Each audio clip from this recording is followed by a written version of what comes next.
Good morning all. Good morning all. कैसे हैं आप लोग सब जने? वैसे तो पूछना बनता ही है क्योंकि हर बार मॉर्निंग में पूछते हैं करते हैं तो पूछना पड़ता है हालचाल। वक्त ऐसा है, डेंजरस है।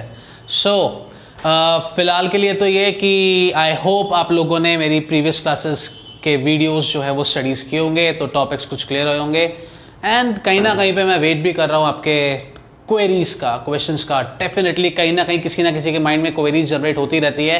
किसी ने कुछ एक्स्ट्रा पढ़ा हो या कुछ इनकम्प्लीट नॉलेज हो जो ज़्यादा खतरनाक होती है, उसके लिए queries. Just put down the queries and I am very happy to solve it out. Finally without wasting our time, अपन लोग जो चैप्टर कर रहे थे that is of unit 1 national income का बेसिक कंसेप्ट, अपन उसको फॉलो करते हैं आगे। लास्ट क्लास जो थी मैंने उसके अंदर आप लोगों को बताया था concept of investment. What is investment? Components of investment and the types of investment. Components क्या थे? Fixed investment and inventory investment. And types क्या हैं? Gross investment and net investment. So I told you in last class, gross investment यानी कि total investment, यानी कि fixed investment plus inventory investment equals to gross investment. जितना खर्चा किया, the expenditure done by the producer or a person on a fixed assets while purchasing them, we call it fixed expenditure or call it a fixed investment. और वैसे ही producer जो अपने पास में raw material, semi finished goods and finished goods के formation में रखता है एक पर्टिकुलर क्वांटिटी, वो क्या कहलाएगी हमारे लिए? वो सब कुछ इन्वेंट्री इन्वेस्टमेंट कहलाएगी। क्यों? क्योंकि वो उनको सेल आउट करके मनी अर्न करेगा। सो यहाँ पे हम लोगों ने ये तो कंपोनेंट्स पढ़े। टाइप्स पे आते हैं। ग्रॉस इन्वेस्टमेंट का मैंने आपको टाइप बता दिया। अब नेक्स्ट है नेट इन्वेस्टमेंट। ये भी मैं बता चुका हूं। नेट इन्वेस्टमेंट क्या होता है? Gross investment minus depreciation. Gross investment, total investment जो किया उनमें से अपने डेप्रीसिएशन माइनस कर दिया। जरूरी है बिकॉज हम फाइनेंशियल ईयर की बात कर रहे हैं। So gross investment minus depreciation, we call it net investment. आज अपन लोग बात करेंगे एक कंसेप्ट की जिसका नाम है डेप्रीसिएशन।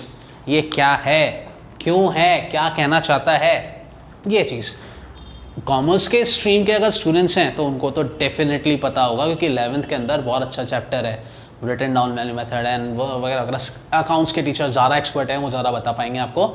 सो मैं ज़्यादा डेप्थ में ना जाकर के मैं सिर्फ इकोनॉमिक्स के लैंग्वेज में बताना चाहता हूँ विथ रिलेशन विथ डेप्रीसिएशन कि डेप्रीसिएशन क्या होता है। और इसके भी नाम होते हैं, जैसे घर में आपके नाम होते हैं ना, प्यार से जो आपको बुला लिया जाता है, प्यारा, बेटा, चिंकी, मिनी वगैरह सॉर्ट ऑफ जो भी है। सो वैसे ही हमारे डेप्रीसिएशन के भी नाम हैं जो कि नेशनल इनकम में आते हैं। यू नो अपन को वो जानने ज़रूरी है क्योंकि वो ज़्यादा आता है। सीबीएसई चेक करना चाहता है कि हमें कितनी एक्सपर्ट लेवल पे नॉलेज है।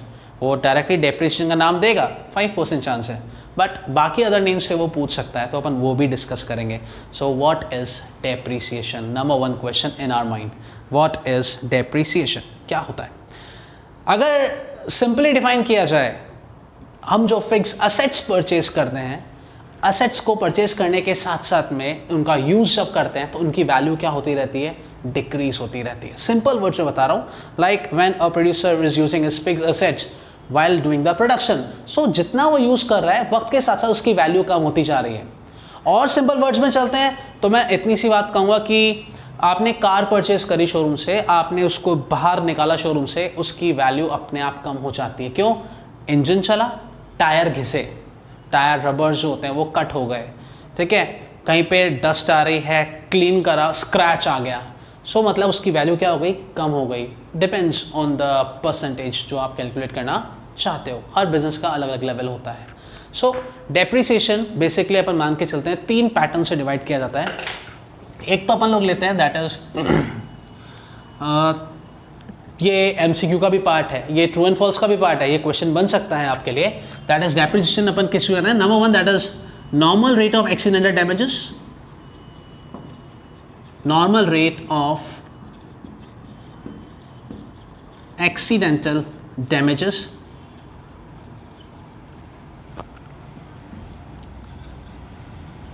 नॉर्मल वेयर एंड टियर, छोटे मोटे स्क्रैचेस लग जाना। एक तो होता है कि गाड़ी भिड़ गई, एक्सीडेंटल डैमेजेस।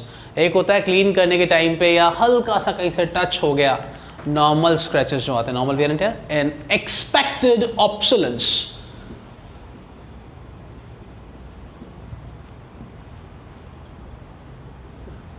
एक्सपेक्टेड ऑब्सोलेंस का मतलब सिंपल वर्ड्स में कहा जाए तो इसको एक्सपेक्टेड ऑब्सोलेंस मतलब लाइफ टाइम।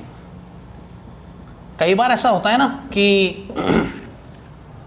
हम लोग जो कार परचेस कर रहे हैं 3 years 4 years 5 years 10 years run कर ली, अब बहुत खर्चा मांगने लग गई कार। अब जब बहुत ज़्यादा खर्चा मांगने लग गई है, कभी बंद हो जाती कभी क्या, तो आप अपने जो डेफिनेटली जिनसे आप सर्विस कराते हैं या जो उनका टेक केयर करता है उनसे पता करते हो भाई कितना चलेगा, ख़राब होने वाला है क्या। यानी उसने कह दिया कि सर 5-6 महीने और चलेगी फिर ख़त्म, तो एक हिंट लग गया कि अब फिक्स असेट ख़त्म होने वाली है, बेटर रहेगा be prepared for a new one.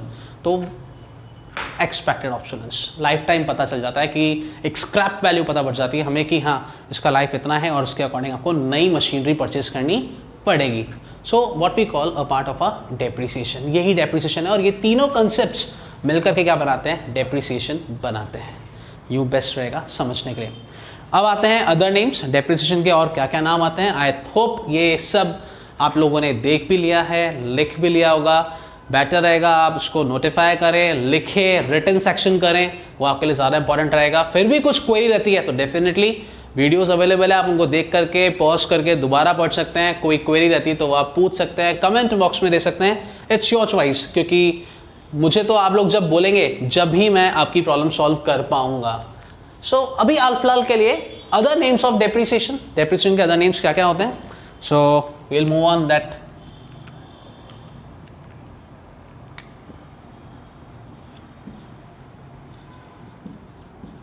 Other names क्या क्या और नाम हो सकते हैं, क्योंकि बोर्ड्स में वो कैलकुलेट किया जाता है, पूछा जाता है। क्या कर सकते हो आप लोग। नंबर 1 डेप्रिसिएशन का other name that is most important, consumption of fixed capital, जो आपने कंजप्शन किया है। Number 2 current replacement cost, capital consumption allowance. Current replacement cost and capital consumption allowance. So ये 3 नेम हैं मोस्टली, मतलब मैं कहता हूँ जो ये फर्स्ट वाला है ये बहुत ज़्यादा इंपॉर्टेंट है। मैक्सिमम आप जब न्यूमेरिकल्स देखेंगे नेशनल इनकम के तो आपको ये मिलेगा ही मिलेगा। मैं ये कहूँ कि सिर्फ यही होता है कि डेप्रिसिएशन नाम आ जाए या फिर ये 3 नाम आ जाए, सिर्फ ये होगा, मैं बिल्कुल गारंटी नहीं दे सकता। इकोनॉमिक्स है वो रटने के लिए नहीं है, वो समझने के लिए है कि आपको कंसेप्ट आया नहीं आया। हो सकता है कि वो लाइफ टाइम दे दे मशीनरी का और लाइफ टाइम के साथ में वो आपको स्क्रैप वैल्यू दे दे। So you have to divide it. क्या होगा जब न्यूमेरिकल सॉल्व करेंगे तो I will try my best कि वैसे न्यूमेरिकल्स में आपको सॉल्व कर रहा हूँ जिसमें डेप्रिसिएशन को अलग अलग तरीके से कैलकुलेट किया गया है, ताकि आप उसकी प्रैक्टिस कर लो। बट मोस्टली तो इसी नाम से ये आएंगे। So here we have done the topic of depreciation, ये हमने यहाँ पे फिनिश कर लिया है। ऐसे ही आगे एक टॉपिक लेते हैं अपन लोग, न्यू टॉपिक जनरेट करते हैं। इस टॉपिक के रिलेशन में कोई प्रॉब्लम हो तो आप डेफिनेटली पूछेंगे। नया टॉपिक जो आ रहा है आपके लिए वो आ रहा है that is a concept of stock and flow. Stock क्या होता है एंड फ्लो क्या होता है। नाम से समझें तो स्टॉक होता है और फ्लो होता है। मतलब रटना नहीं है ना, पॉइंट है समझना है। क्या पता कि हमें जो पता है वो गलत हो। हम लोग मोस्टली क्या मानते हैं, स्टॉक क्या होता है। अगर आप मैं नॉर्मल पर्सन है या आप नॉर्मल पर्सन से बातचीत करेंगे तो स्टॉक आप लोग एक ही चीज मानेंगे, और वो क्या चीज मानेंगे आप, स्टॉक आप क्या चीज मानेंगे। अपने आप से सवाल करके देखो स्टॉक क्या होता है। अपन मोस्टली मानते हैं कि शॉप पे जो सामान रखा है, जो शॉपकीपर सेल आउट करेगा वही स्टॉक होगा। एंड डेफिनेटली वो स्टॉक है, बट सिर्फ वो स्टॉक है नहीं, ये कहना गलत है। Stock is a quantity that would studied on a particular point of time. सिर्फ दुकान में सामान जो पड़ा हुआ है, लाइक मैं मैगी के पैकेट्स लेने के लिए गया, शॉपकीपर के पास जाके बोलता हूँ कि भैया मैगी पैकेट्स है क्या। बोले हैं कितने हैं भैया, कितने चाहिए आपको। भैया मुझे 50 पीस चाहिए। यार एट प्रेजेंट तो मेरे पास 35 पीस है, यानी he is having a stock of 35 packets of Maggi. I think it is not sufficient for you, you have to buy 15 more and definitely you will go to another shop. वो अपनी जगह पे है, वो stock है। Definitely. आपके पास घर में ब्लू जीन्स कितनी है? आपके पास घर में शूज़ कितने हैं? आपके पास में बुक्स कितनी हैं? आपके पास पेन कितने हैं? आपके पास वॉचेस कितनी हैं? आपके पास गॉग्स कितने हैं? ये भी क्या है? स्टॉक है। ज़रूरी नहीं है कि आपको उसको सेल आउट करना हो। Stock is anything that would be studied on a particular point of time. आपके बैंक अकाउंट में कितने पैसे हैं? देने थोड़ी ना है, बट कितने हैं? स्टॉक है। जो भी है वो स्टॉक है। कंट्री की पॉपुलेशन कितनी है? आज एट प्रेजेंट में जिस समय पता करना चाहता हूं उस टाइम पे जो है वो क्या है? स्टॉक है। So that is stock. Stock is a quantity that would be studied on a particular point of time. So the keyword is at a, sorry, should write full quantity which studied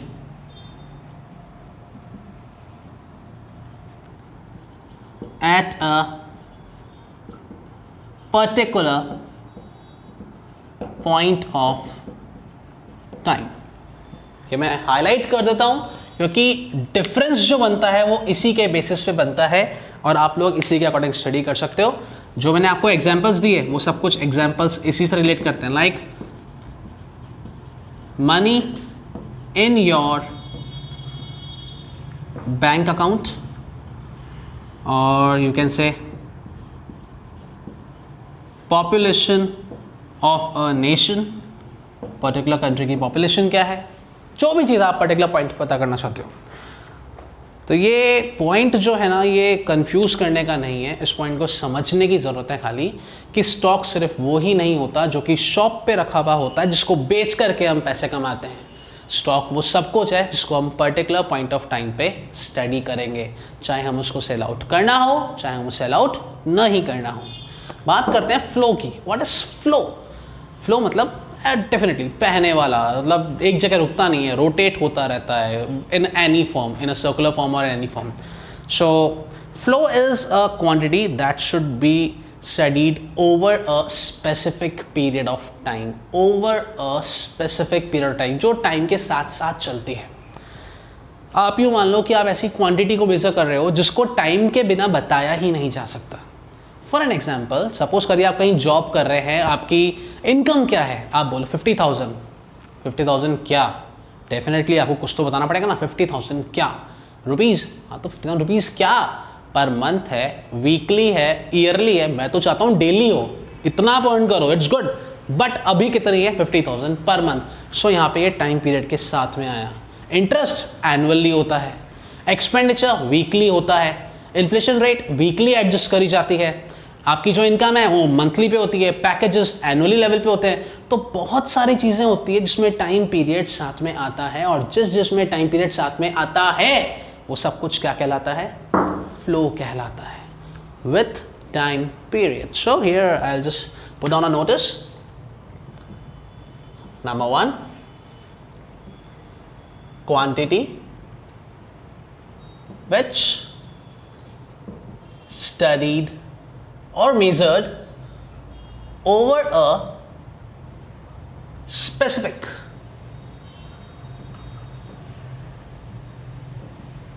period of time. Specific period of time. Over a specific period of time. ये एक point पे ना करके specific period time पे major की जाती है। इसके एग्जाम्पल्स क्या कह सकते हैं जो मैंने भी आपको बताया? दैट इज इनकम, जो कि पर मंथ होती है, और एक्सपेंडिचर यानी खर्चा वो पर वीक मेजर किया जाता है। जो इंटरेस्ट होता है वो एनुअली होता है, पर ईयर होता है। सो ये क्या है? स्टॉक एंड फ्लोज है।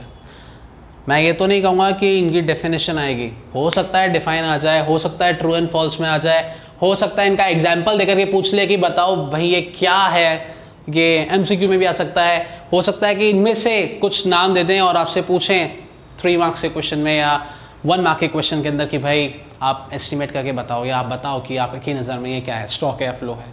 सो कंसेप्ट क्लियर होना चाहिए and there could be a difference between them.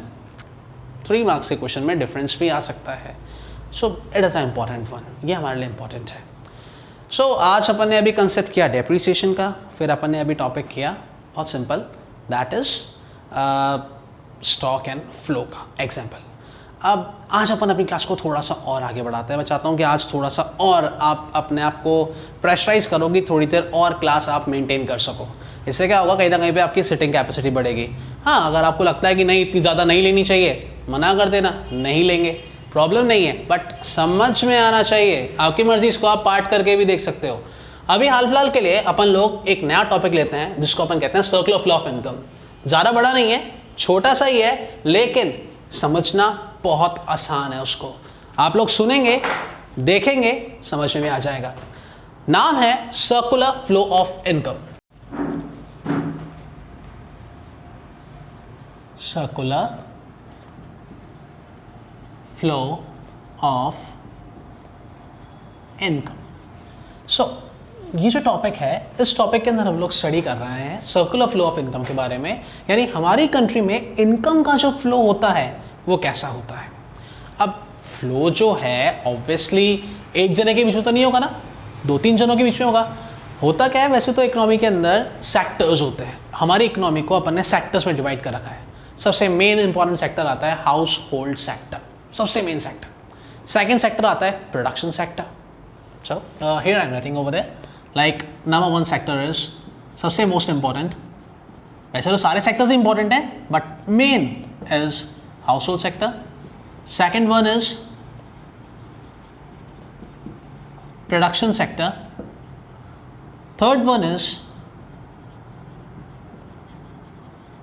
government sector, and fourth one is rest of the world.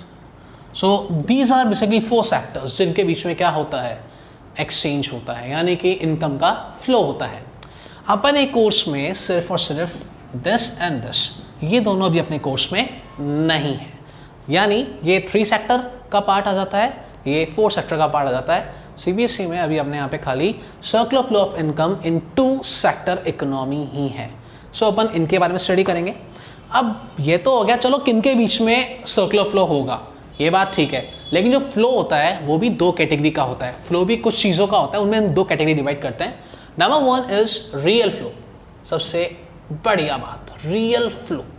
Real flow वो फ्लो है जहां पे सिर्फ और सिर्फ हम लोग फैक्टर्स के या गुड्स एंड सर्विसेज के फ्लो की बात करते हैं। मनी के फ्लो के बारे में बातचीत यहां नहीं होगी। सो मैंने क्या बोला, रियल फ्लो के अंदर हम लोग बात करेंगे एक तो फैक्टर सर्विसेज के फ्लो की, यानी कि फैक्टर्स ऑफ प्रोडक्शन की, फैक्टर सर्विसेज, और साथ में गुड्स एंड सर्विसेज। हम इनके फ्लो की बात करेंगे कि कैसे ये फ्लो करते हैं एक सेक्टर से दूसरे सेक्टर में। ये तो एक फ्लो आया।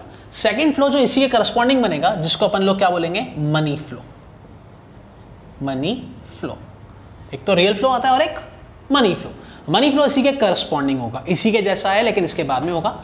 जैसे कि फॉर एन एग्जाम्पल, मनी जिसमें फ्लो होता है, अपन यहां पे वो ले रहे हैं। फैक्टर सर्विसेज आपने दी तो रिटर्न में कुछ मिलेगा, can say factor earnings. Factor service को जो मिल रहा है वी कॉल फैक्टर अर्निंग्स, और वी कैन से जो पे कर रहा है उसके लिए फैक्टर पेमेंट्स। हम लोग फैक्टर पेमेंट्स की बात करेंगे, और अगर अपन ने गुड सर्विस परचेज करें कहीं से तो उसका भी तो पेमेंट देंगे, तो अपन बात करेंगे payment of goods and services.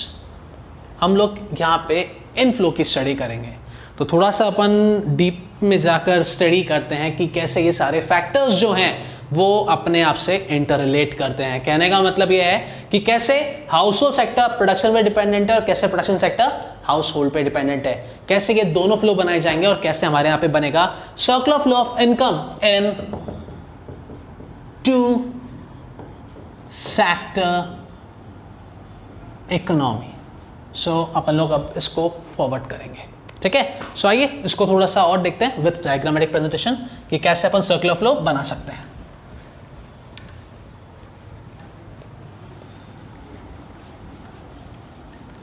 Circular flow में बेसिकली नाम से तो ये समझ में आ रहा है कि सर्कुलर बनेगा, यानी कि कुछ ना कुछ जो बनेगा वो सर्किल में बनेगा, यानी कुछ कर्व्स बनेंगे। आप चाहे तो कर्व बना लीजिए और आप चाहे तो रेक्टेंगल फॉर्मेशन ले लीजिए, इट्स योर चॉइस, आप कुछ भी कर सकते हो। बट जो मेन इंपॉर्टेंट पार्ट है अपन पहले वो लेते हैं। दैट मीन्स अपन ने दो सेक्टर्स बनाए, एक तो अपन बनाते हैं यहाँ पे अपना हाउस होल्ड सेक्टर,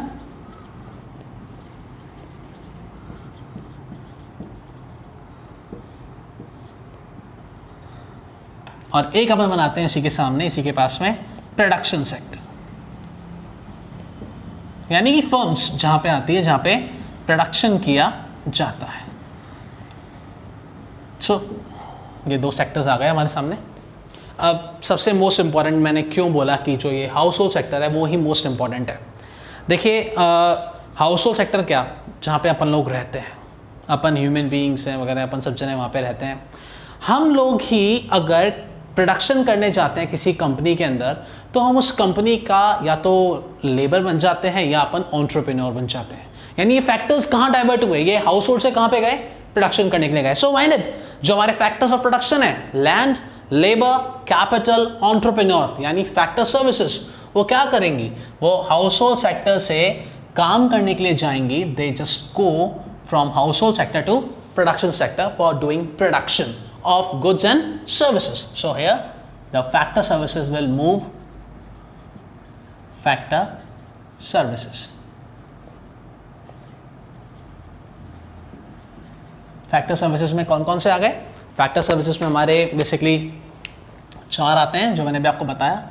एक तो आता है लैंड, एक आता है लेबर, एक आता है हमारे लिए कैपिटल, और एक आता है हमारा एंटरप्रेन्योर।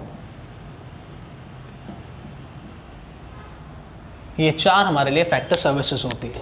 फैक्टर सर्विसेज यहाँ से यहाँ पे गए काम करने के लिए, इनके बिना तो काम हो नहीं सकता, चारों जरूरी है। यहाँ जाके क्या करेंगे, यहाँ जाके गुड्स एंड सर्विसेज का प्रोडक्शन करेंगे। सो प्रोडक्शन करेंगे मतलब यहाँ पे इन्होंने गुड्स सर्विस बनाए, बना कर क्या करेंगे, ये हाउस होल्ड को सेल आउट कर देंगे, यानी हाउस होल्ड वाले इसको क्या करेंगे, परचेज करेंगे। वो यहाँ से यहाँ पे ट्रांसफर होंगे ताकि ये सेल हो सके, ताकि ये परचेज कर सके household sector. So here we can say Let's move on for purchases. Purchase of goods and services. यानी कि जो हाउस होल्ड सेक्टर है वो यहाँ से क्या करेगा, गुड सर्विस को परचेज करेगा। परचेज कर लिया, यहाँ पे कहीं मनी का फ्लो हुआ, अभी तक नहीं हुआ, अभी हमने सामान लिया है, यहाँ पे सर्विसेज गई है, यहाँ पे मनी का फ्लो कहीं नहीं है। मनी का फ्लो इसी के करस्पॉन्डिंग होगा, मनी का फ्लो इसके करस्पॉन्डिंग होगा, मतलब जो अभी मैंने बनाया है वो क्या है, वो रियल फ्लो है। जो अभी मैंने आपके सामने प्रिपेयर किया है, that is the inner chart, that is only and only of real flow. Money flow outer बनेगा, कैसा बनेगा, हमने गुड सर्विस परचेज किए, रिटर्न में क्या करेंगे, पेमेंट। सो हाउस होल्ड सेक्टर से क्या जाएगा, पेमेंट जाएगा, कहाँ पे, प्रोडक्शन सेक्टर की तरफ। सो here I can say that is payment of goods and services. यहाँ पे पेमेंट हो जाएगा, पेमेंट सारा जितना भी पूरी कंट्री से या जहाँ से भी मैंने सेल आउट किया गुड्स को, सब कंपनी के पास आएगा, और कंपनी वाले क्या करेंगे, अब इसी पेमेंट को कहाँ डिस्ट्रीब्यूट कर देंगे, वो इसी पेमेंट को फैक्टर ऑफ प्रोडक्शन को दे देंगे, यानी फैक्टर सर्विसेज को दे देंगे as a factor payments. Factor payments, so here like factor payments will move. अगर थोड़ा सा मैं इसको और ब्रीफ कर दूं तो वो आपके लिए बेटर रहेगा। फैक्टर पेमेंट्स यानी कि जो मिला, क्या मिला, फैक्टर पेमेंट्स में क्या क्या होगा, लैंड को आप क्या दोगे, आप अगर प्रोड्यूसर हो, थिंक लाइक अ प्रोड्यूसर, आप लैंड पे क्या दोगे, आप लैंड पे रेंट दोगे। लेबर को क्या दोगे, अपनी लेबर को वेजेस एंड सैलरीज। कैपिटल, किसी से भी आपने मनी इंटरेस्ट पे लिया है, ऑब्वियसली किसी ने पैसा, आपने किसी से पैसा लोन पे लिया है, तो उसको आप साथ में क्या करोगे, इंटरेस्ट दोगे। और एंटरप्रेन्योर खुद क्या कमाएगा, प्रॉफिट। मालिक जो है, ओनर जो है, क्या कमाएगा, profit. So we call it factor payments. ये कहाँ जाएगा, ये सारा का सारा करेंसी, ये सारा का सारा पैसा प्रोडक्शन सेक्टर से कहाँ जाएगा, हाउस होल्ड सेक्टर की तरफ जाएगा। क्या है ये है circular flow of income of two sector economy at the case of without saving. जो मैंने अभी केस बताया है, ये केस किसका है, विदाउट सेविंग का केस है। यहाँ पे सेविंग्स नहीं है, यानी यहाँ पे पैसा सर्कुलर फॉर्मेट में क्या होते जा रहा है, ट्रांसफर होता जा रहा है from one sector to another sector. But यहाँ कहीं सेविंग्स हो रही है क्या? नहीं जी नहीं, कहीं सेविंग्स नहीं हो रही। सेविंग्स कहाँ होगी? अगर मैं बात करूँ सेविंग्स के लिए, अभी तक का जो पार्ट है वो क्या है, विदाउट सेविंग का पार्ट है। बट अब जो अपन पढ़ने वाले हैं वो क्या है, विथ सेविंग का पार्ट है। सो जो विथ सेविंग का पार्ट होगा I am making it with the red, ताकि आप उसको इजीली पॉइंट आउट कर लो। विथ सेविंग्स, विथ सेविंग्स के लिए सेविंग्स कहाँ करोगे आप लोग? ऑब्वियसली सेविंग्स आप करोगे कहाँ पे, बैंक्स में या फिर अनदर फाइनेंशियल इंस्टीट्यूशन में। फाइनेंशियल लाइक स्टॉक मार्केट हो गया, शेयर मार्केट हो गया यहाँ पे। सो अपन इसका एक होल एंड सोल एक नाम दे देते हैं and we can call it like capital market. हम इसको क्या कर देते हैं, एक कैपिटल मार्केट का नाम दे देते हैं, कैपिटल मार्केट। सोचो हाउस होल्ड है, घर है, हम लोग हैं, हम लोग क्या करेंगे? हम लोग बैंक्स में पैसा क्या करते हैं? हम लोग बैंक्स में पैसा सेव करते हैं। हम लोग बैंक में पैसा सेव करते हैं और जो बैंक वाले हैं वो बड़ी बड़ी कंपनियों को पैसा क्या देंगे, इंटरेस्ट पे देंगे, यानी कि उनको वो लोन्स पे देंगे और उनसे इंटरेस्ट गेट करेंगे। क्लियर? अब ये तो हो गया एक केस। अब ये तो है नहीं कि सिर्फ सेविंग करने का हक हमारा ही है, आजकल तो बड़ी बड़ी कंपनी वाले भी क्या करते हैं, बैंक में अकाउंट ओपन करवाते हैं। सो वो भी पैसा क्या कर सकते हैं, इन बैंक्स में, इन पर्टिकुलर एरियाज में पैसा सेव कर सकते हैं। और आजकल तो बैंक्स भी क्या करते हैं, घरों में पैसा इन्वेस्ट करते हैं, हाउस होल्ड पैसा इन्वेस्ट करते हैं, हर चीज़ पे आपको लोन देने के लिए तैयार है। हाउसिंग लोन हो गया जैसे कि फॉर एग्जांपल, तो वो लोग क्या कर सकते हैं, पैसा आपके यहाँ पे भी इन्वेस्ट कर सकते हैं, आपको भी लोन दे सकते हैं। यू कैन से वो पैसा क्या करेंगे, आपके यहाँ पे भी इन्वेस्ट करेंगे। सो दैट द चार्ट जो मैंने भी आपको बनाया वो सब कुछ क्या है, वो circular flow of income and two sector economy को शो करता है। दोनों केसेस है, with saving and without saving. Without saving वाला पार्ट पूरा आउटर पार्ट है, जबकि विद सेविंग वाला पार्ट जो है वो सिर्फ इंटरनल पार्ट है, जिसको आप इजीली एग्जीक्यूट कर सकते हो। अब क्वेश्चन दिमाग में आता है कि सर ये है तो सही, बट इसका यूज़ क्या है, हम लोग ये सर्कुलर ऑफ इनकम बना क्यों रहे हैं? एक्चुअली में सर्कुलर ऑफ इनकम बनाने का मेन रीज़न हमारी इकोनॉमी का ये है कि वो ये जानना चाहती है कि कैसे एक सेक्टर दूसरे सेक्टर पे इंटरडिपेंडेंट है, कैसे हाउस होल्ड प्रोडक्शन पे, कैसे प्रोडक्शन हाउस होल्ड पे, और स्टार्टिंग में मैंने आपको गवर्नमेंट का भी दिया था, third sector, rest of the world, तो कैसे अपन इन सब पे क्या है, डिपेंडेंट है। वो बहुत एक इंपॉर्टेंट पार्ट है, वो डिपेंडेंसी शो करता है। सर्कुलर फ्लो ऑफ इनकम हमें ये बताता है कि कहाँ से पैसा विड्रॉ हो रहा है, कहाँ से पैसा इंजेक्ट हो रहा है, यानी इंजेक्शन एंड विड्रॉल्स के बारे में ही बताता है। सर्कुलर फ्लो ऑफ इनकम हमको ये भी बताता है कि भाई हमारी इकोनॉमी में किस कैटेगरी क्या, किस लेवल के गुड्स एंड सर्विस का प्रोडक्शन हो रहा है। यानी प्रोड्यूसर यहाँ पे ये देख पाता है कि मुझे हाउस होल्ड सेक्टर के लिए कौन सी कैटेगरी के गुड्स का प्रोडक्शन करना है, स्मॉल कैटेगरी, मिडिल कैटेगरी और लार्ज कैटेगरी, यानी what the consumers are demanding in a market, मैं उसके अकॉर्डिंग क्या करूँगा, प्रोडक्शन करूँगा। सो वो भी यहाँ पे ये बताने की कोशिश करता है। एंड सबसे ब्यूटीफुल पॉइंट इज हमारी कंट्री की नेशनल इनकम को एस्टिमेट करने का भी ये काम करता है। नेशनल इनकम के एस्टिमेशन में ये हमारी हेल्प करता है, क्योंकि प्रॉपर जीडीपीज वगैरह हम इसके थ्रू फाइंड आउट कर सकते हैं, ये करेक्ट आया है कि नहीं आया उसको हम पता लगा सकते हैं। So there are many reasons. अभी last 4 significance that I have told you, I think that much is important for you. So please आप लोग इस वीडियो के अंदर सर्कुलर ऑफ इनकम के बारे में पढ़ रहे हैं और अपने लास्ट टॉपिक मतलब देखे, आपने जज करा। आज की क्लास थोड़ी सी लंबी रही, मैं मान सकता हूँ। अपन ने उसके अंदर कंसेप्ट ऑफ, प्रीवियस वीडियो में कंसेप्ट ऑफ इन्वेस्टमेंट अपन ने देखा था, इसके अंदर अपन ने स्टॉक एंड फ्लोज देख लिया, डेप्रीसिएशन देख लिया। डेप्रीसिएशन के अदर नेम्स ज़रूर है, याद रखना उसको भूलना मत प्लीज़, वो लिख लेना, you have to write it down, तो ज़्यादा बेटर रहेगा। एंड यहाँ पे आपके सामने फोकस के अंदर जो चीज़ें आपके सामने मैंने बिल्ड कर रखी है, प्लीज़ इसको सिर्फ डायग्रामेटिक प्रेजेंटेशन के थ्रू मैंने बताया है, बट इसका एक्सप्लेनेशन भी आप पुट डाउन कर सकते हो। मैं ये नहीं कहूँगा कि इंपॉर्टेंट नहीं है, इंपॉर्टेंट सब कुछ है, पढ़ना अपने को सब कुछ है। So please go through it, recover it, and जो भी क्वेरीज हो प्लीज़ आप कैप्शन में मुझे पुट कीजिएगा। Thank you, bye bye, take care.